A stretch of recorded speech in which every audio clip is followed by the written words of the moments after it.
Good afternoon. I hope you all are fine at your home. Myself, Ashnu Kaur of class 9th D, studying in Amrit Indo-Canadian Academy. Today, we will discuss about the difference between monetary system and barter system.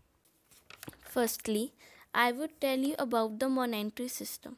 A monetary system is defined as a set of policies, frameworks, and institutions by which the government creates money in an economy. Such institutions include the Mint, the central bank, and other financial institutes. There are three common types of monetary system: commodity money, commodity based money, and fiat money. Currently, fiat money is the most common type of monetary system in the world. For example, the US dollar. Now, I would tell you about barter system. Barter is a system of exchange where participants in transaction directly exchange goods and services for other goods and services without using a medium of exchange such as money.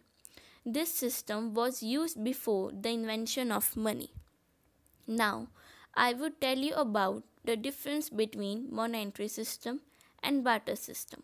The main difference between barter and monetary system is that in monetary system we uses an agreed upon form of paper or coin. Money act as a exchange of goods exchange, take place whereas when double in coincidence of wants is possible. Nowadays, monetary systems are preferred over barter system. This occurs because of many reasons.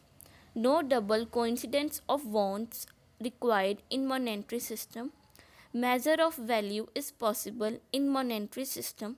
That is, we can measure each and every goods in term of money, which is not possible in barter system.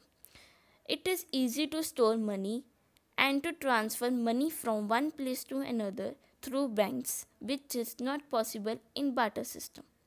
I hope you understand the difference between monetary system and barter system. Thanks for watching this.